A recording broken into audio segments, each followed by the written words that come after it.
Charmed Life, a radio show discussing spirituality, magic, and the unconditional love of the universe. Thanks for tuning in. And I am your host, Tricia Carr. Thank you for being here with me today. What a beautiful day I am having, and I hope you are as well. I send you so much love and so much appreciation for joining me on this broadcast, this podcast, or this YouTube channel, however you are joining us. And you can join us in all those different ways. You can also watch on a broadcast window right on my website. Yes, I'm so excited about that.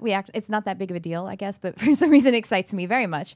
My website is triciacarcharm.com. And if you go to Podcasting Media, that's a place where you can find us live. And also the current episode will be right there displayed. And what else? Well, I have a really awesome project that I have been introducing to you guys, and that is the 2019 Intuitive Intensive that I am collaborating with my amazing luminous friend, Crystal Ann Compton, who is a spiritual teacher and intuitive channel. Do go check out the 2019 Intuitive Intensive. It is a 12-week program, 8 weeks of comprehensive, immersive education, and then 4 weeks of group coaching, a beautiful community. We actually have an early bird price ending today, so if you're listening live, go check it out, learn.lightworkerslab.com/2019II for Intuitive Intensive. Go check it out, register. We start in March.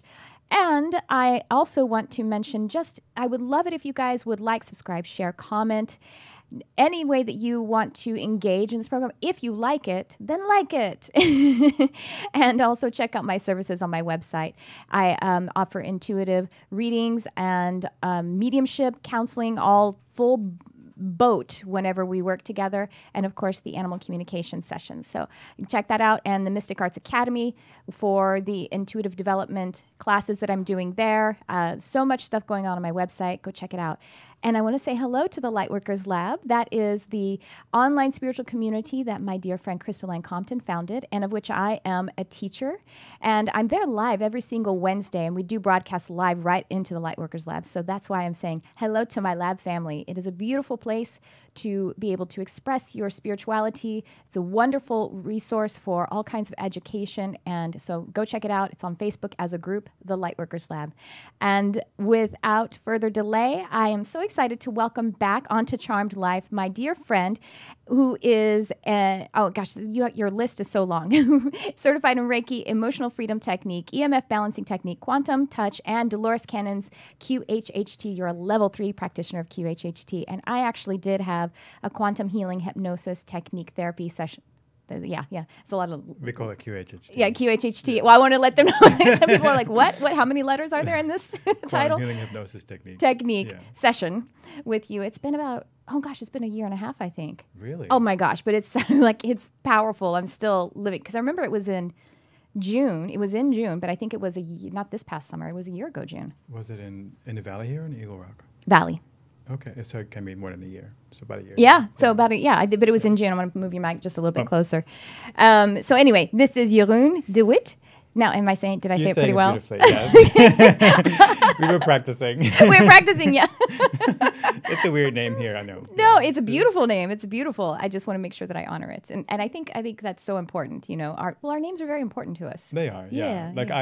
I teach people how to say it. I don't say, oh, my name is, you can just say Jerry or... And I'm always that way when someone is like, oh, no, don't worry about it. I'm like, no, tell me what your mama calls you. How does she say it? Because that's what I want to try to do. Thank you.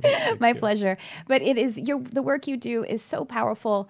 And I mean, in addition to all of those certifications that I mentioned, you do intuitive readings, energy healing. Tell us a little bit more about the work you've been doing lately. I don't know how long it's been since you've been on, but probably about 10 months. Yeah. So time goes so fast. I think it's been. I didn't check it. I'm just feeling the timeline right now. So what I do? You mean? Sure, yeah, or what you've been up to, what you're so the bulk of my work is QHHT, so Dolores Cannon's quantum healing hypnosis technique. That's what I do almost every day, except for Mondays and Tuesdays. And then I do energy healings. And I'm not so confident with my intuitive reading ability. Oh, that's right. You told me that. Yeah. Which is amazing to me. But that just mean you don't really, it's not your favorite thing to do, and that's fine. It's just because my way of perceiving things is more through feeling. So, sure. And I'm barely coming out of a place where I took other people's feelings personally. So it's still sort of wading through the ocean of all these feelings hitting me and then figuring out what is what.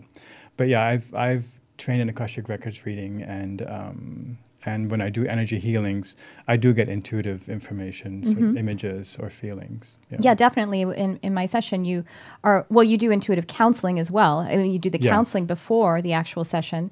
And I mean, that's completely holding space. And it's just not necessarily like, maybe you're thinking of like, I don't like to do mediumship or something like that, because you would identify with the spirit's energy. And I totally get that. It's a kind of translating into something that's speech that you don't hold on to. Right. Yeah, yeah. So what you do, like, I'm amazed by what you do. Like, you oh my gosh, that's language and words and names. That's amazing. Like, So that was what I was talking about. I don't do that. Okay, but everything that you do is really in that space. The session that we had was so powerful. And it's kind of amazing to me that you do it 5 days a week, because it's intense. It's intense, yeah. Yeah. And talk about the distinction. And I know that it is a specific technique, the QHHT. How is it? Can you talk about the distinction between the QHHT and the Akashic Record readings? Because they're both kind of, I mean, in similar spaces? It is similar, I would say so, So QHHT helps somebody to get their own answers. So they're not facing a reader and they're telling them about their life, which is very, very powerful as well. But people have their own experience, and it's really guided by we call it the subconscious. It's the higher self. Yeah. And this is really the point of QHHT, to create a stronger opening to the higher self so people can get their own answers. Right. And I find it very empowering. So you record the sessions and then folks listen back to them, because, when we're in that intuitive space, when we're working with the subconscious, we don't tend to bring it into the conscious as much. It's kind of like dreaming. And it is. Yeah. I must say that, like, a lot of people think that QHHT means that the practitioner is going to like snap their fingers and or do something magical, and then you're completely zonked out. And that's not really the case. Like a chicken or something. Yes. No, none of that. So actually, I use that example with people. Yeah. It is very, very easy. People are usually surprised how easy it is, because it's just being relaxed, having your eyes closed, and just tuning in. It's kind of like, I like to compare it to, if you were to be watching TV, like the news is on, and you see that blue crawler at the bottom, that ticker. That's kind of like the higher self. It's always informing our lives. It's always there, like giving you little tidbits of information or guiding you towards certain experiences, while we're focused on the big drama of it. And so during a QHHT session, we're kind of just shutting down that big drama and just listening into the information that's coming in. Yeah. And it can come through feelings or images or just knowing or thoughts, different ways. And as it's coming through the sitter, we'll say the client, in feelings, do you help them to articulate them so that it can actually get on the recording and they can experience it later? Oh, yeah, of course. Yeah, that's what we do. So, usually we start out with our cues being quite visual. And so, but if there's not a lot coming, then we just switch to, what are you feeling, or what do you know, what is your hunch or your sense, or even what do you imagine what it is? Because imagination is one of the doorways through which the higher self can talk to us. Absolutely. The imaginal realm, or the imaginal plane, is really where we go, is what we're experiencing, which is there all the time. Yes, and it's powerful because when we imagine, we're in a state of play, just make-believe, and that is very different from the conscious mind that's always trying to analyze and figure things out. It's more relaxed. Yes. Free and well, more aligned with pure creator energy, I would say. I would say so too. Yeah. And so, as you said, that a big fundamental intention is to create a stronger gateway or a stronger path between the communication of the higher self.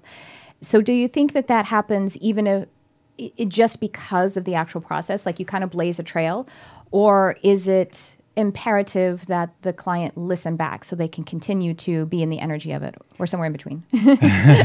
Good question. I think it is helpful to do that, because even though people might think that they're aware of themselves and they can remember everything during their process, afterwards they might find that it fades very, very quick. So when I do group regressions as well, I have people write it down right after their process, because they think, I'll just remember this, but it'll fade pretty quick. It's very much like a dream state. Yeah. So yeah, it is helpful to listen to it, just because for many different reasons, to actually get the guidelines and information that was being shared by the higher self, like go vegan, or don't work out in the gym if you don't like it, but go out in nature. I'm just simple suggestions that are given. So it's helpful to write those down to help your life, because that's what it's about. But then also to be in the energy of it. That's also important. So it's more of a process where the energy percolates through you rather than for the conscious mind to make all the pieces of the puzzle fit or to make it make sense. It's more of an experience. And I noticed this when I had clients come to me after their session and they said, oh, since this session, you know, my chronic backache cleared, or, you know, my life changed completely, or my demeanor completely changed. Without it being, you know, something that they wanted to address during their process, or it wasn't made aware, we weren't made aware of it during this process. So it's more of a place where the higher self comes in and kind of shifts things around or releases stuff that is no longer serving you, and then give you a little upgrade. Wow.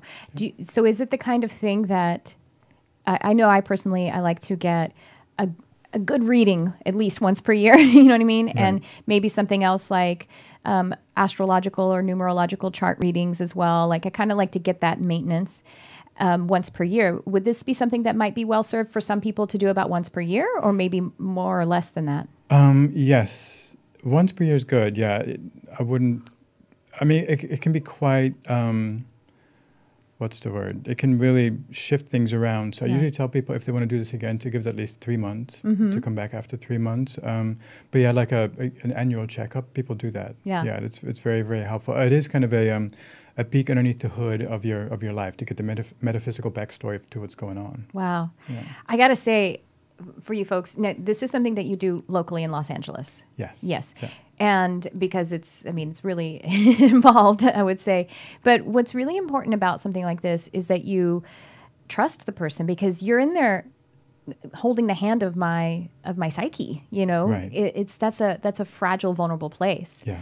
And so, I mean, I just want to honor you, because you were more than a caretaker for me when I mean, that's why you're here on this show a few times, which is an honor to me. But that's really amazing, and I just really appreciate it so much. I felt really nourished and really nurtured in that experience. So I thank you for that. Thank you. It is something that I help others to open up to as well. Yeah. Because what I'm seeing in my sessions, the people that I meet, is that our life moves according to a certain pattern. That usually we have sort of diminishing experiences as we grow up. Yes. And then there is sort of a breakdown or a spiritual awakening or a revelation or a bump up in experience and consciousness. And then we're going to use all of that experience that we've gathered and embrace who we are. That's what I support people in. Oh, I love it. And this is what I've been able to do in my own life. I'm 47 years old right now, and I've been on this path since 1999. It started with lots of self-help. Yeah. Having an emotional, spiritual crisis and propelling me forward into healing myself first. Yeah. Discovering the empowerment and the beauty of it, and in turn wanting to do that for other people. Yes. And then finding out about my own purpose and getting wildly more specific throughout the years. When I teach my students, meditation or just intuitive ability development, I talk about the workshop. And I liken the workshop is basically your devotional practice is usually what I'm referring to the workshop. Daily, you have your meditation, your prayer, whatever it is that is you making contact with your inner being and with the universe or source energy. You need to make that contact every day. And as a very sensitive person, I think that is really, really important because we need to know what we feel like in order to disidentify from others. Right. Yes, exactly. From others that we would pick up the information. And so I think that's what just reminded me of that is the workshop.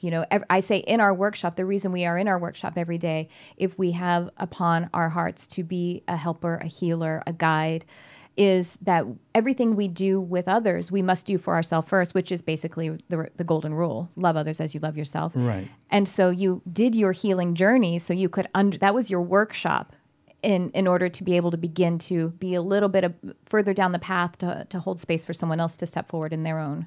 Right. Yes. Yeah, I think it's really important for people that work with other people to have made an amount of self-inquiry and to know how to navigate your inner world, because I imagine, because I can only say from my perspective, it will give you ease and access to another person's motives. And it's easy to see when I talk to people, many different kinds of people presenting very, very differently. But I know that the motivators behind it are pure. Like even if people express in ways that we would deem, like negative, I know that it's just because they're doing the best that they can. Absolutely, yes, and right. It's because of their upbringing and the access they have to their own personal light or their own authenticity. That's the level to which they can express the same thing. Personal light is that makes me think of how in the session with a QHHT session, and I said, is it the very act of blazing a trail, basically? And what I believe probably happens as well is that you bring in more of your own soul light. It actually integrates into the fullness of your experience. So it just the event itself, you walk out of that session a changed person because you've welcomed in more of your own soul light. Yeah, that's a beautiful way of explaining it. Exactly. Well, I actually am borrowing the word soul light and welcoming in more of your soul light from Steve Nobel, who was on my show. I probably others speak of it that way. But I that's just how. had a session with him last week. No way. Yes. Oh, you did? Yes. Oh, that's right, because I mentioned him. That's so funny. Yeah. It's not like I mention him every show.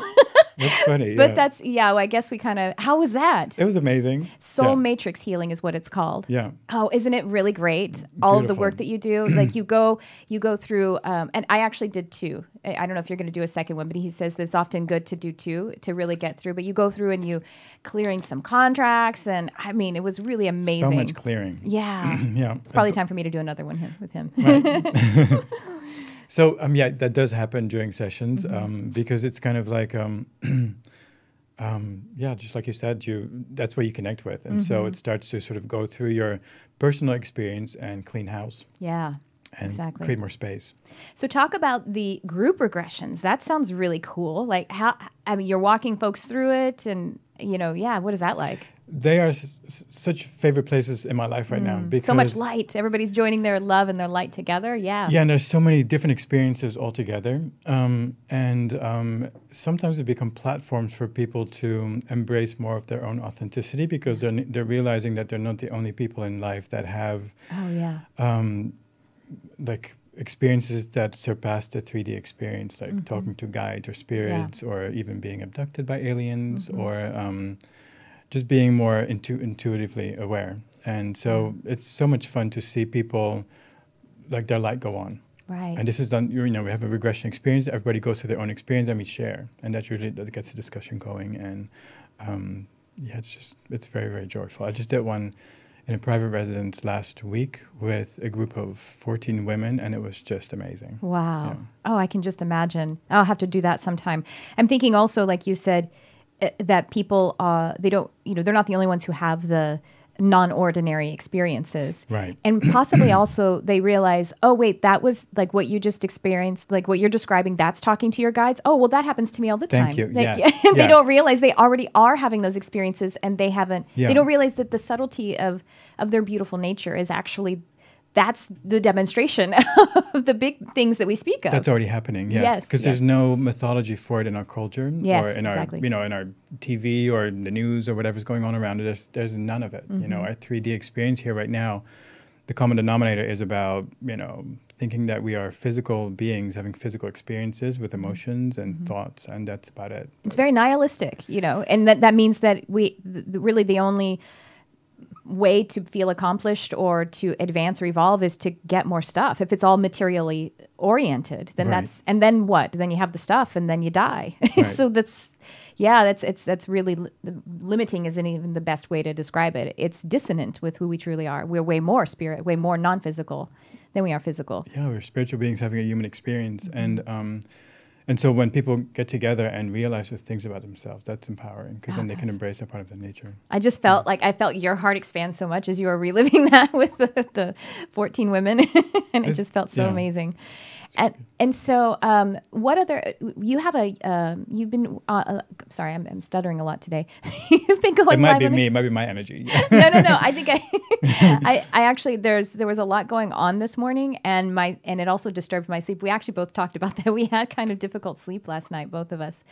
And so I ground, and I welcome Archangel Gabriel to flow through me. I'm feeling my feet. Yeah, exactly. So, but what I was going to say is that, now I've forgotten. I'm sorry. Oh, this happens to me all the time. No. By interrupting you, yes. No, you didn't. I interrupted me. We were talking about group sessions and then...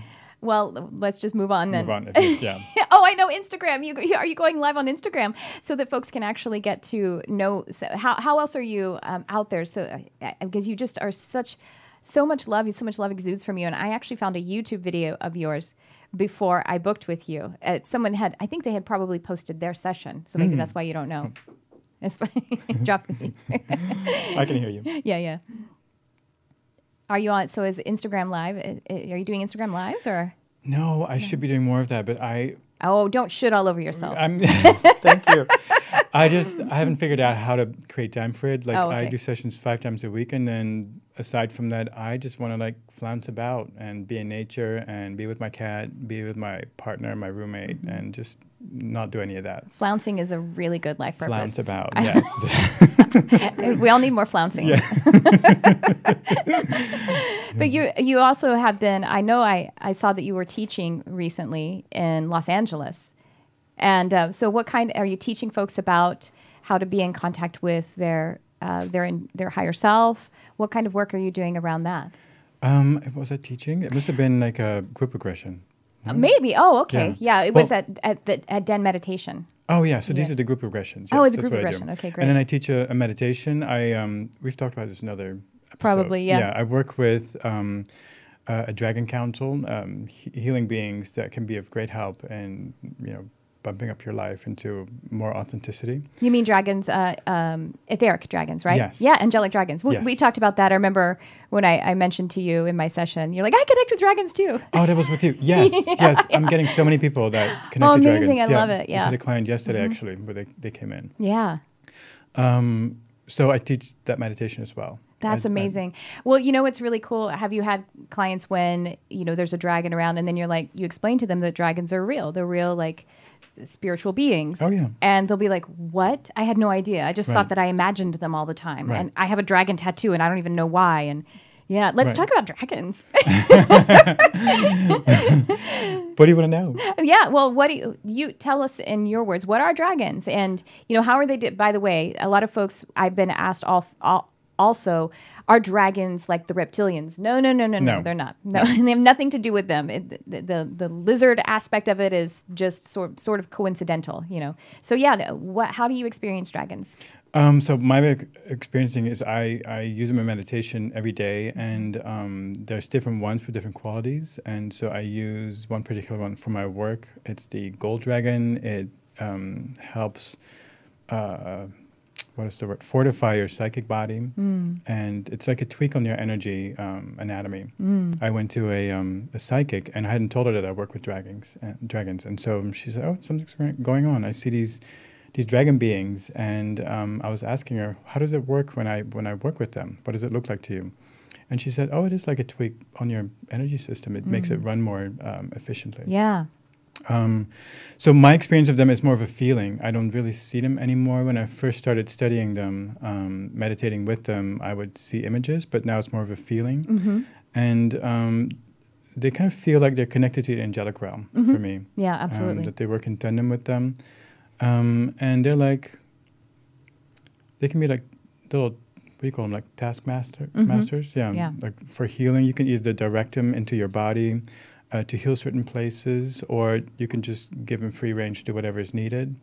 That's how I work with them. That's what I teach people about. And so, yeah, they're actual beings that have been on the planet, I think. And when our planetary existence was in a different vibration, before we were so much in the 3D experience.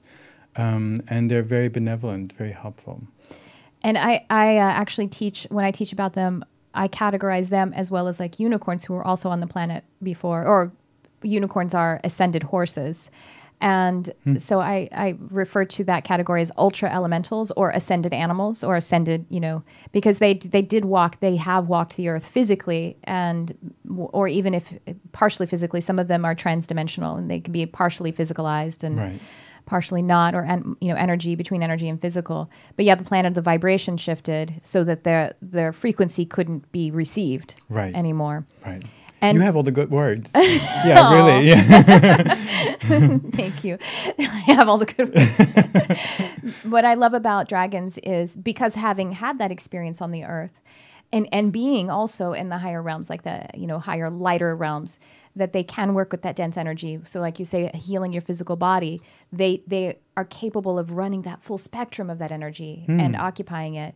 Right. And they're really great to work in really, really dense energy as well. So if there's been something devastating that's happened and you want to pray over it, and, let's say a war zone or something, dragons can really help to clear up and transmute that energy. I think you should teach my course. We should teach together. No, wouldn't be wonderful? We can teach together. That'd be really nice, yes. Yeah. Well, I have a studio here now, so you can, a teaching studio here in Los Angeles, in Burbank. I think I mentioned it to you. I would love to go teach with dragons because you have so much experience with it too. Nice. So we're all talking about dragons now. Yes, you have a dragon. If you like this conversation, yes, you have at least one dragon. But what also is cool about dragons is that they are, gosh, I like you said, there are different qualities of them. The gold one that you work with, is he or she? It exactly. They're really non-genderous usually, although sometimes they'll express a little more divine feminine or divine masculine, just like because they are angelic, so they don't have the need for gender. Physical gender, yes, exactly.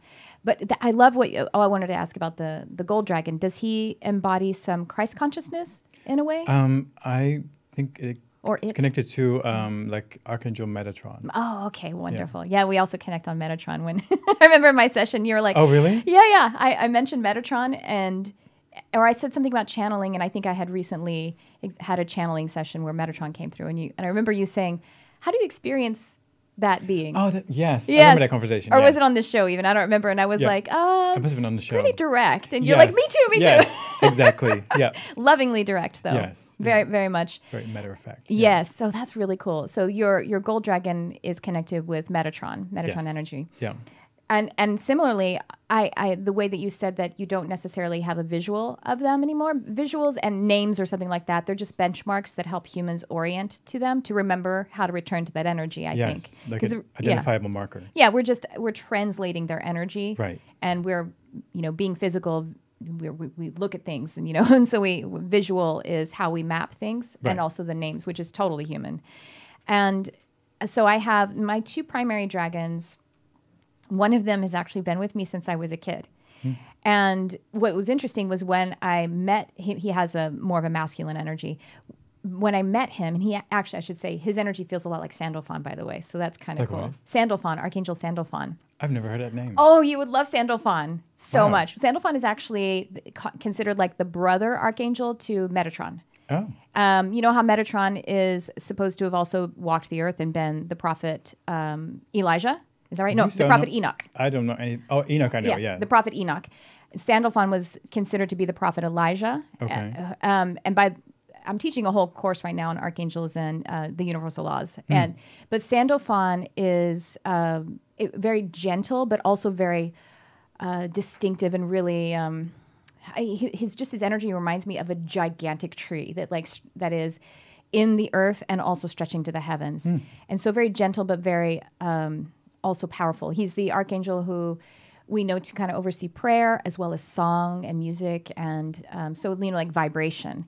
And in the class that I taught, I understood him to actually kind of oversee, like Metatron is considered to be related to the Merkaba energy. Mm-hmm. So is Sandalphon, and I think that's why this is what we pick up about them. Sandalphon, but like in a slightly different aspect of it. Elijah, the prophet Elijah, was taken up into a chariot of fire, which is really sounds like the Merkaba, the Merkaba energy. Right. And so I think that's why when Elijah ascended in that way, or when he was experienced as such, then that's when they became aware of that energy that we now call Sandalphon. Oh. So never knew. I'm on a thing. So my dragon, his energy feels a lot like Sandalphon, and I'm actually understanding that maybe that is his deal. So when I first met him, as in the last 5 years or something like that, and I was connecting with him for a while and got a name for him and everything, and then he reminded, his energy is very gentle and almost like shy, not in a frightened way at all, but like just so gentle and hangs very back a bit. Yeah, well, yeah, he's there, and he's not in your face, and he's just there holding beautiful space for me, but at the same time, like, can really transmute energy.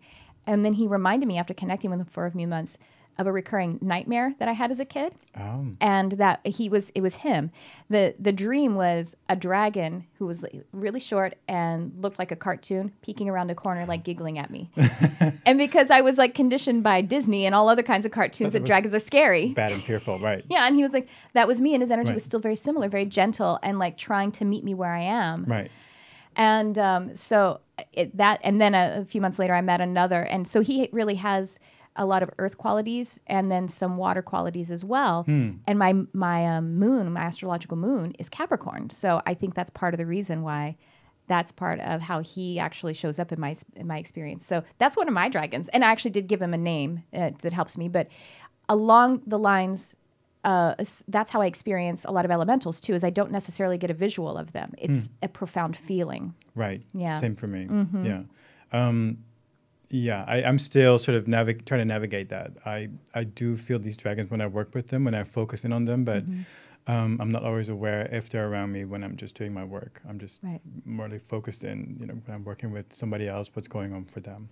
Yes, absolutely. That's a lot of time how it is in sessions for me too. Sometimes it's what I call like intuitive. So the information is just coming down through the portals of the higher chakras, and then sometimes I actually experience a specific guide, whether it's a former human or and I think that is there so that they can form that relationship themselves and know that they could continue to speak with that particular being. So do you have clients who have already, like I said, who are like, wait, dragons are real? Like, do you remember an experience like that? Well, in the meditations that I teach, sometimes it is sort of a hurdle that conditioning is so strong. Yeah. Like dragons, oh my God. And then especially when you work with the black dragon, there's a black dragon, which is super gentle. And it is the one divine feminine. Black is divine feminine. Oh, it is? Yeah, generally speaking. Well, think of the yin yang. White is the yin and black is the yang. And yin is more like masculine and yang is more feminine. Did I say it right? No, yin is more feminine, yang is more masculine. Oh, okay. But the earth, the earth energy, Gaia energy is like black or green or blue or anything like that. But that black is feminine. It holds everything. It's very nurturing. Fertile. It's like the womb. Mm-hmm. Yeah. Sorry, go ahead. So yeah, especially when I call on the black dragon, and people go like, oh, what is that? Is that evil? No, it's very, very gentle, very soothing. It's one of my favorite dragons to work with, and it's actually the dragon that helps with ego death and transformation. And it's very, very gentle, just holding space. It's like a womb. It's like mother. Yeah, that's amazing. Yeah. And just think about that. If we look at our recent history of conditioning and how we got quite imbalanced in having too much masculine. I don't want to say divine masculine, but patriarchy. No. Yeah, patriarchy and aggression and assertiveness to the point of flaw. Yeah. And so then we are conditioned to be afraid of something that would be representative of the profoundly passive, like the color black. Right. Crazy. Yeah. There's a fear and a judgment and conditioning around that for sure. I've experienced it in my own life. Yeah. Wow. And we know that the color black is grounding. Do you feel yourself wearing black sometimes when you need to kind of, or maybe you haven't noticed? No, I don't.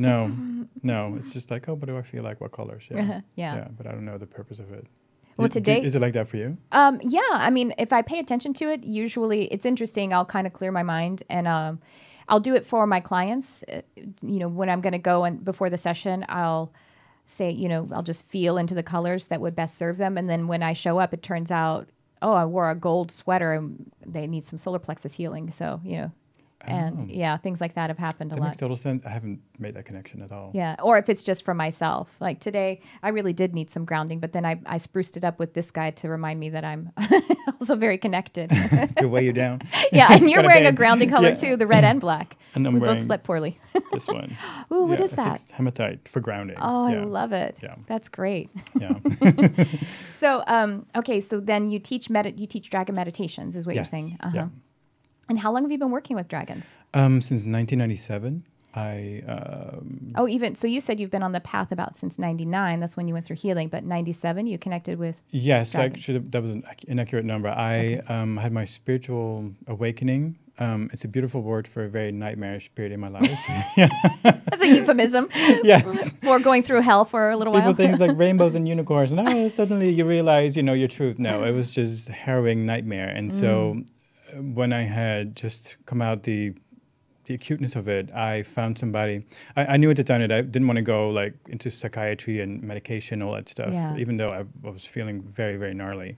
But I found lots of holistic healers, and one of them was a woman who, as a child, was visited by Tibetan monks in spirit, and they taught her about the dragons. And so, yeah, that's how she, and she just ran with it, and she's very inquisitive, and I would be sitting with her and she'd tell these anecdotes of things that she's done. It's just crazy stuff. Oh, that's amazing. Yeah. Was your spiritual awakening, as we call it, was it maybe Kundalini kind of, where you have that, profound opening of all of your energy centers at one time? Or? Oh, yeah. I mean, Were you suddenly like open to other realms and you didn't know what to do with it? Because what I learned later is that I had shut down my circuitry to protect myself from going insane, being in this world. Yeah. And so that all came online all at once when I was 26. Wow. And I was like, what the fuck is happening? Right.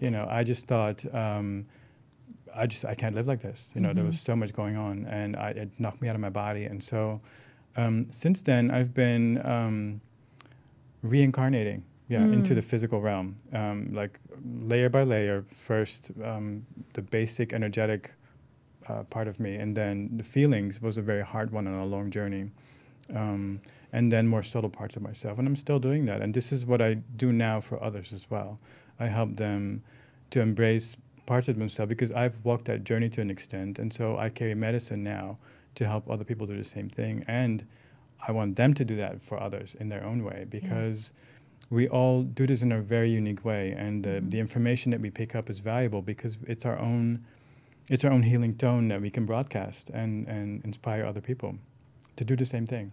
I think that's fascinating the way you just explained that you have been reincarnating in this life. Yes.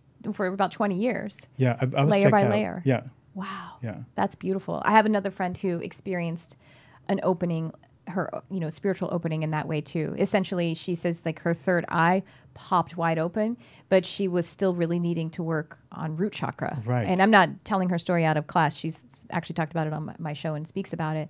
And so since she was still in her base foundation or her base vibration, fearful. She would see the fearful things. Yes, right. Exactly. Yeah. Those layers of the non-physical. Right. And like you, she was like, properly could have been checked in, clinically speaking. Right.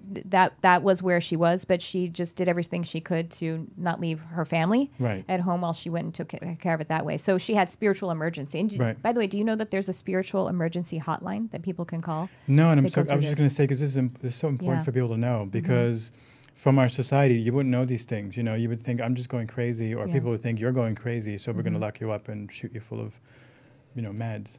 But I didn't know that. What is it, and where can people reach it?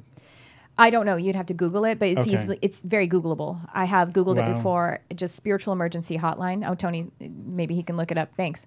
And Tony, we have Tony Sweet, by the way, producing the show today. Hello. And so you can just find it, and that's really helpful because, I actually, one time when I was coming home from doing the show, and I was getting gas, and there was a man who was approaching me, and he was, apparently it was clear that he was like a homeless person by, being disheveled and everything. And he was approaching me, but I could tell, or I could feel, he has something to tell you. And I could feel it was like he has a message or something. And he wasn't threatening. I didn't feel threat from him at all. I did actually, as I had the door open and I put this arm in front of me just so I didn't connect to his energy too much, And I just like stopped and he paused and he was kind of mumbling, he was nonsensically mumbling. But then he did say, and your brother David wants to tell you he's okay. Wow. This is a person who is actually like a stepbrother to me who passed away just about 2 years prior to that. Very young. He was only about 50 years old. And right. He had, unfortunately, he had like a brain cancer. And I saw him right before he passed, and I hadn't seen him for 20 years prior to that. So he gave me an accurate reading. Right. And I said, what was that? Who? And he said, your brother David. He says he's okay.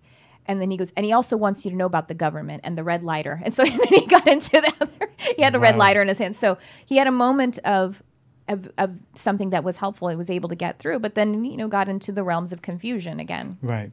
those things can be right next to one another because they're right next to one another in our own energy. Right. Right. And I think it's also depending on how you've been supported growing up and your support that you get when you are in that place of going through that spiritual awakening. What would your advice be to folks who are approaching spiritual awakening? If they're in, there are a lot of people who find this show because they're at some part of that opening, that awakening. Right. And I feel like sometimes we want to hasten it. We want to rush it. Right. And that can actually make us, not that you did that, but that can thrust us into an experience that can be uncomfortable. So what is, do you have advice for people who are maybe even wanting to have a spiritual awakening of some kind and feel like they haven't yet? I don't know, like the ones that I've been talking about, there are more things that have been scripted into our lives and that should they kind of overcome us or they kind of happen. But yeah, if you wanted to have a spiritual awakening, I would, let's see, I would find ways where you can pivot your focus back to yourself. So if you've been listening to, who you should be in terms of your physical expression, your body, your gender, your sexuality, your race, your whatever part any label that you've been feeding into as your identity, to start to realize that they are just that, they're labels, and to realize that you have been subscribing to them and maybe giving up on yourself because you perceive that your value is out there. It's like belonging to a label or being seen as full or acceptable, to be acceptable by other people. Right. So to start noticing that if that's what you've been doing, because when you bring awareness to that, then you can have a choice. It's like, oh, this is what I'm doing. This is how it makes me feel. And so when I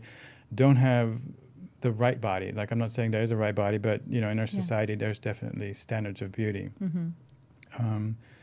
And then I'm being unkind to myself. Right. Is this really what's going to nurture me into my authenticity? I don't think so. So to start to become aware of where you're doing that, and then try to pivot that focus back to yourself and say, well, what do I want? How do I want to express? Okay, I'm in this job to get this acclaim or to be seen as acceptable or to get, acknowledgement of some kind. What can I do now for myself to acknowledge myself?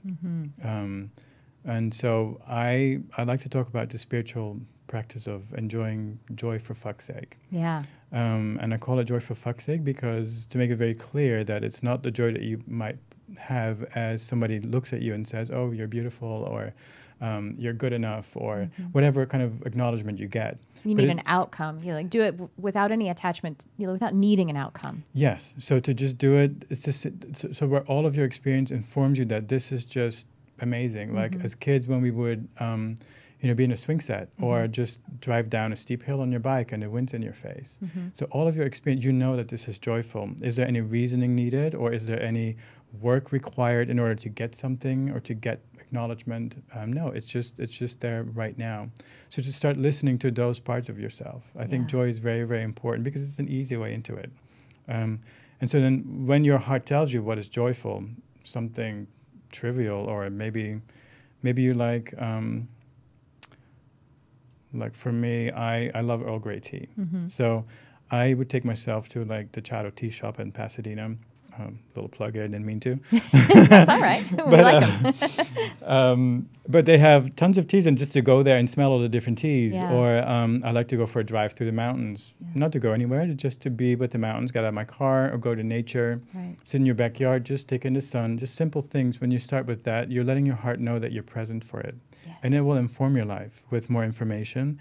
Both joyful, but also it will tell you about the places that are not serving you. So relationships or jobs, and it's your job to heed those feelings.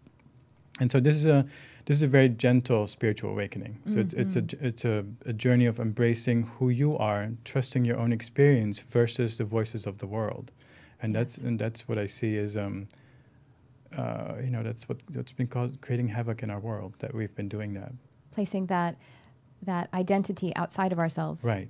And that's the reason that wreaks that havoc is because it's not true. Your identity is within you, and that's exactly. It's not an expression of of you, it's not an expression of source, creator, God doing you as a human being. It is you as an expression of what the world dictates. It's already been created, which basically, if it's already been created, it's on its way to dying. And so it's identity to a death process rather than a life process. Exactly, and it's very, very the bandwidth is very, very limited because it does not acknowledge these experiences that we've been that you talk about in your show. You know, and this is who we are. We're spiritual beings having a human experience, and so all these levels of existence, they're part of us. We're constantly processing information from different lifetimes, making us into the person that we are today.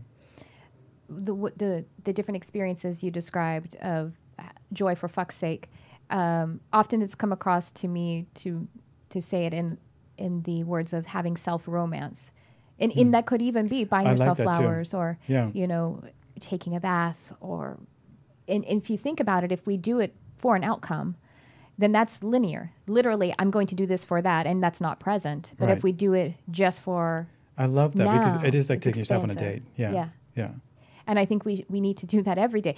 Well, just think about it. If you're in a partnership, you need to nurture that partnership. If you're in a marriage, then you have to spend time developing that marriage and that relationship and invest in the other person as well. Right. We need to invest in ourselves, the relationship with ourselves. Yeah. Oh, go ahead. No, sorry. that's right. Sometimes during sessions, it becomes very, very literal where a person's disowned selves will show up and say, I'm here.